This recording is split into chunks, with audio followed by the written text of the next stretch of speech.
Yasubiye kubahereza mwiriwe banywanyi mukurikira ibiganiro n'amakuru tubandanya gushikiriza ngaha kuri imbonesha kure ndabahaye kazi muri umwanya w'amakuru agezweho raza kwibanda ku majambo nyene cibara umukuru w'igihugu ahejeje gushikiriza ati nk'umuntu yaka amafaranga ibanki nkuru BRB ngo ashaka kurangura ahanze bayamuha agace yagarukana mw'isakoshi kuyadandaza ngo hari daimoni itera abarundi kwiba bimwe bikabije byashikirijwe n'umukuru w'igihugu c'Uburundi Evariste Ndayishimiye ariko avuga kuri bamwe barwiza tunga bahabwa amafaranga y'agaciro canke amadevize ntibazane ivyo bayasabiye yabishikirije rero mu birori byo guhimbaza umunsi wahariwe mutangakori wahimbajwe kuri uyu wa kabiri mu gisagara ca Bujumbura ku civugo gitange neza amakori n'amategisi dushigikire iterambere ry'igihugu.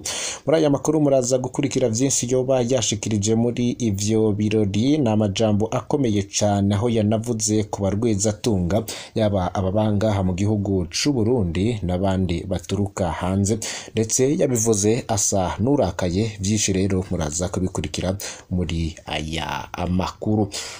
Ico ngusaba no gufyonda kuri subscribe canke sabone kugira ngo uje ubana natwe mu biganiro n'amakuru dushikiriza imisi yose. Ndabahaye kaze. Perezida Evariste Ndayishimiye ati abarwiza tunga bose bahawe amahera y'agaciro ni banki nkuru y'igihugu babesha ko bagiye kurangura hanze y'igihugu bategerezwa kwerekana ivyo bazanye iyo babijanye atari uko bagasubiza ayo mahera.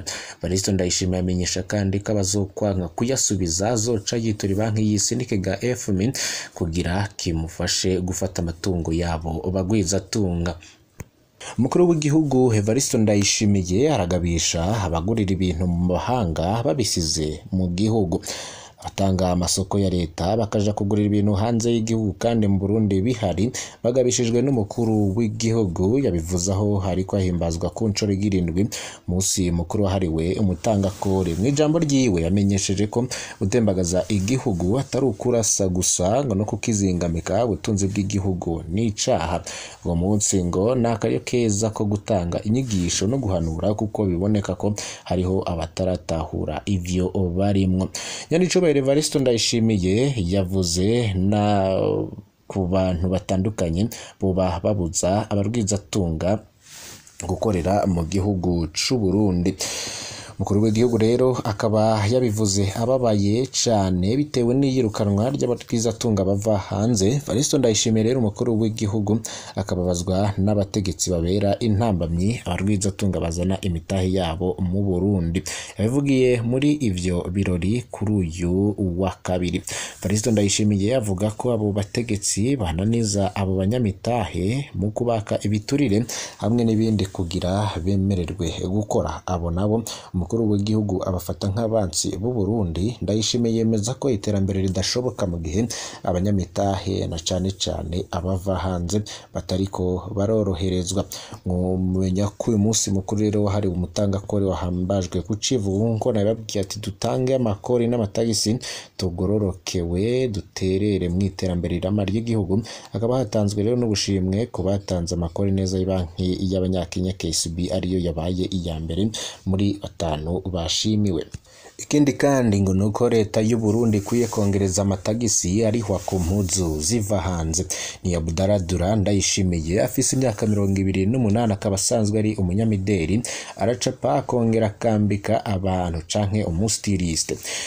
Yatanguye uwo mwuga muri 2014 awigishijwe n'umuvyeyi wiwe yawukoze kuva mu myaka y'1970 muri kaminuza yarakurikiranye ivyo kubaka ariko ageze mu mwaka wa mbere yarabuze uburyo bwo kubandanya niho yahitamwo kuba umunyamideli. Akaba yarasanzwe akora mu gisagara ca Bujumbura. Ku ndwi imwe ngarashobora kwinjiza amafaranga y'amarundi angana n'ibihumbi 200 ariko biravana n'ibihe hari n'igihe usanga atana 15 aronse. Kenshi bakunda kuronka amafaranga menshi mu gihe c'impera z'umwaka canke mu yindi abaheza amashuri yisumbuye baba bariko bararonka impamya bushobozi. Bimwe rero mu bibazo bahura navyo mu kazi kiwe inkingi umukiriya yanse kukuriha kandi warahejeje impuzu yiwe nikashikiriza.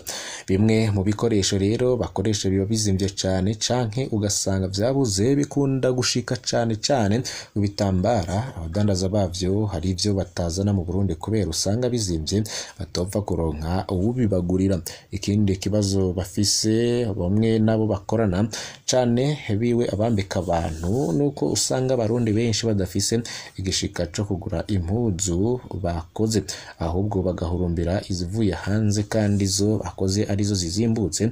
Umuntu arashobora kugura ishati y'ibihumbi 40 bobo bakayigurisha ibihumbi 30, bakaba bandanya basaba cane leta ko yoraba ikongereza amatagisi ariho ku mpuzu ziva hanze kugira ngo nabo mu gihugu babashe kuronka abakiriya. Ivyo rero uwo munyamideli yabivuze mu kiganiro abategura isabukuru ry'imideli Buja Fashion Week bagiranye n'abamenyesha makuru kubijanye n'ibikorwa by'iryo sabukuru bigiye gutangura. Mumenya rero ko inyuma y'iyugururwa rya Buja Fashion Week ryabaye itariki ya 5 Kigarama wa gatatu azoba ikiyago canke pano kubijanye n'imideli mu Burundi mu hoteli Panoramique. Ku itariki 9 Kigarama naho abanyamideli bazokwerekana ibikorwa vyabo bita Défilé de mode, hazoba ari kuri arena guhera isaa 10 z'umugoroba. Kwinjira akaba ari amafaranga y'amarundi ibihumbi 200 hasanzwe hamwe n'ibihumbi 50 bibanza vy'abifise canke VIP. Ku wa 10 na 11 Kigarama naho hazoba ihayanishwa ry'ibikorwa vy'abanyamideli mu kibanza citiriwe kwikukira hagati mu gisagara ca Bujumbura guhera isaha 3 zo mu gatondo. Muyandi makuru ariko havugwa cane ibiganiro vyahuza abanyekongo vyasozerewe atamuti utowe. Ibiganiro vyo ku ncuro ya 3 vyahuza abari mu matati muri Republika ya Demokarasi ya Kongo vyasozerewe kuri uyu wa 2. Muza Uhuru Kenyatta yemeye ko atamuti uratorwa ariko hashizweho umushinge ukomeye uganisha ku muti w'indyane. Vyumvikanywe ko harimwo gushiraho mu rwihurikiye na bose cane uziga ku bibazo bitandukanye rimwo kurekura abanyororo batagirizwa ubwicanyi. Mari M23 titabiriye ibiganiro vuga ko kimwe n'iyindi mirwi yari yatumiwe nubwo badahuje ivyumviro nta muti w'amatati uzoboneka kiri imigwi y'inyeshamba z'abanyamahanga ku butaka bwa Kongo. Ivyo biganiro vyari vyatanguye kuwa 28 ukwezi guheze, vyari vyitabiriwe n'abatumire bava mu mico itandukanye irimo abaserukira imirwi y'inyeshamba, abahuye n'amabi yafatiye ku gitsina, intumwa za leta ya Kongo hamwe n'amashirahamwe adaharanira ivyicaro vya politike. Itangazo ryasohowe n'ibiro vy'umuhuza Uhuru Kenyatta yahoze ari perezida wa Kenya rivuga ko agiye kujaho mu rwi wa bose urimo intumwa z'umuryango wa Afrika y'ubuseruko yase imirwi y'amashirahamwe bitandukanye. Leta ya Kongo kazofasha kugira akorwe intonde z'abanyororo bavundiye mu nzu z'imbohe atavyaje mu ntambara canke ubwicanyi bakurikiranywe kugira abarekurwe. Perezida wa Kongo yasabwe kandi kuzicarana vuba n'abaserukira abanyagihugu mu duce 145 two mu buseruko bwa Kongo baziziwe n'indyane kugira babone amahirwe nk'abandi bakongomani.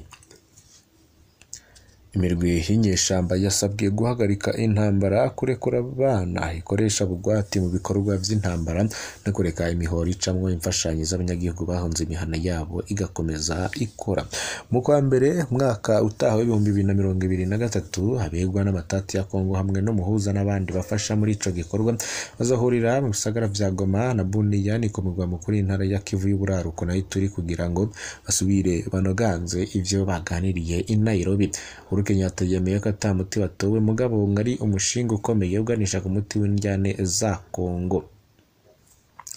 Twumvikanye ko intambara z'imyaka 200 zidashobora gutorerwa umuti mu munsi umwe, ariko twemeranje ko ari ngombwa gutangura urugendo nasubiramwo ruganisha ku mahoro arama.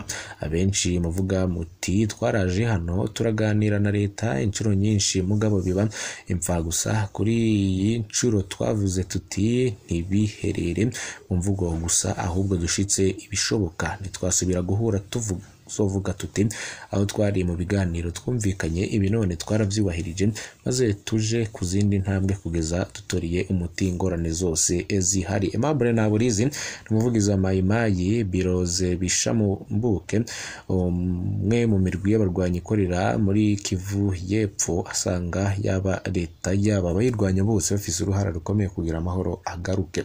Byashikiriza rero arabihuriza ko na Canesius Karemera Munyarugero umuvugizi mu 23 nubwo badahuje ivyiyumviro muhari mu 23 utitabiriye ibiganiro vya Nairobi wagirijwe na leta kuba warisha abantu barenga 270 mu turere wigaruriye na cane ahitwa Kishishe muri teritwari ya Rucuro muri Kivu y'Amajyaruguru, ariko M23 irabihakana ikavuga ko hapfuye abantu 8 gusa bahitanywe n'amasasu giturumbuka.